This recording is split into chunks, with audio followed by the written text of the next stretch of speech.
G'day guys, Steve Morgan for Fishing Monthly Magazine's down in Melbourne to test another of the New Zealand-built McLay boats, and I'm here with David Garcia from Warragul Marine. And David, what's this model of the boat? It's a great looking fishing boat. Yeah, this is the McLay CrossOver 611 hardtop, Steve. This is McLay's adventure boat. This is their hull that they want people to get out, go seek new waters, have fun. Yep, so this is a boat if I had my eyes on a rough day in Port Phillip Bay catching a snapper, I want to catch a southern bluefin tuna, or if I wanted to go fishing offshore on the east coast, this would do all those things? Do all of it easy, yeah. Give us some of the basic information about these hulls. The McLay hulls, they're a New Zealand built hull. Why are they so good? It's a very safe hull, this one, Steve. 5mm plate bottom and 4mm welded floor, giving underfloor buoyancy. The gunnels also have closed cell foam filling for added flotation should anything go wrong, not that it's going to. Very stable in the water. 17-degree dead rise and nice big wide chines for stability at rest. Now I think those New Zealanders, they don't actually go out unless it's blowing 20 knots, so comfort of this boat, that 17 degrees gives it some nice landing ability, yeah, doesn't that's it? right, yeah, sure does. These boats also come with an added welded keel guard, so they're actually 10mm thick through the keel. That's right, and it takes some real skill to work your way through that. Yep. Look, let's talk about some of the fishing features of the boat, because I notice the customers that have bought this boat have set it up perfectly for fishing, and I tell you what, it's a very neat and tidy boat. Just run through some of these features they put on it. Well, we've got the added bait board with the drawer and the rod holders. Live bait tank and walk-through transom actually standard on these models.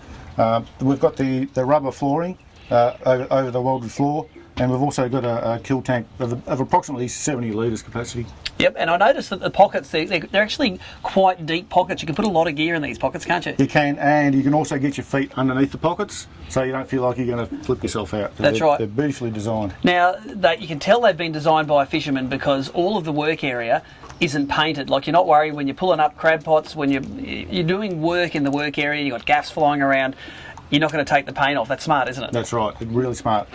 They also come coated up with a product called Nylic, which is a clear protective coating, which is easy to touch up. Yep, and it stops the oxidation, of course, yep, on exactly. the aluminium. Yep. Now, this thing powered by the lightweight 200 Suzuki 4-stroke.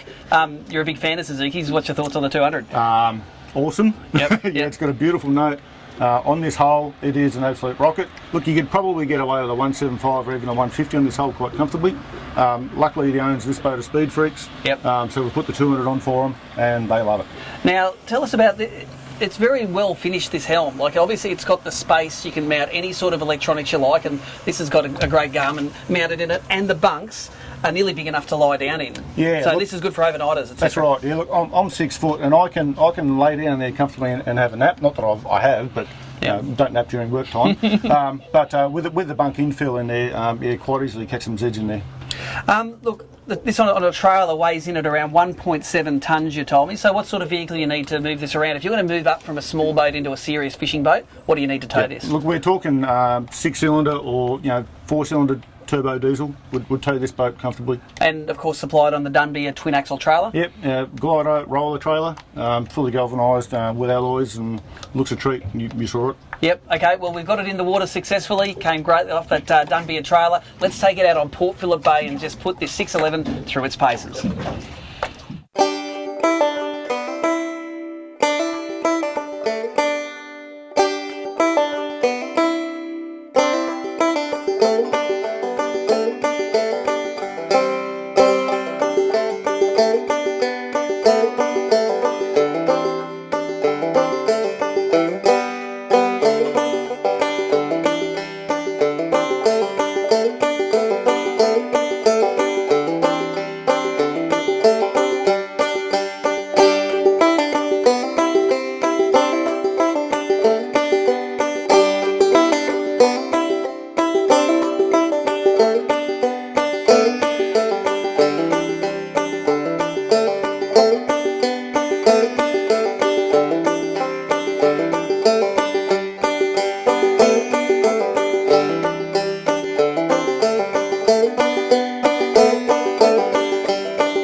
a great day on Port Phillip Bay, and what a great day to test out this 611 CrossOver from McLay.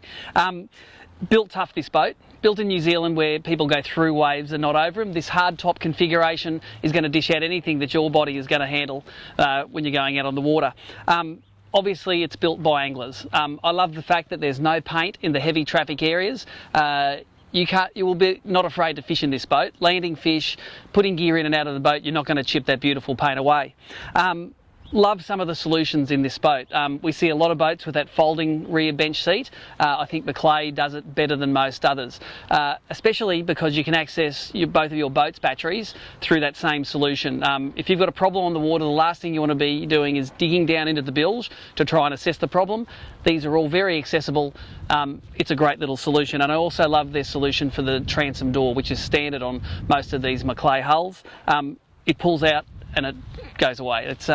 There's no hinges, there's no problems with it. It's a very simple solution to a feature that a lot of us want on our boats. I love the fact that there's plenty of room in the cabin. You can lie down in that cabin, and there's heaps of storage in this boat, both under the cabin seats, under the driver and helm seat. There's the esky and that other dry storage. I think there's not a centimetre wasted in this boat. If you like taking gear with you, there is somewhere to put it, definitely in this boat. The lightweight 200 horsepower Suzuki, of course, ever since it was launched around 18 months ago, has been a very strong motor. It's plenty of motor for this boat. It only takes a few seconds for that boat to jump up and on the plane. And around 3,750 RPM is where this boat's sweet spot is. If you're wondering about a price, you won't get much change from $100,000. This one was $97,000 as tested. But if you want more information on this McLay or any of the McLay boats, visit warrigalmarine.com.au.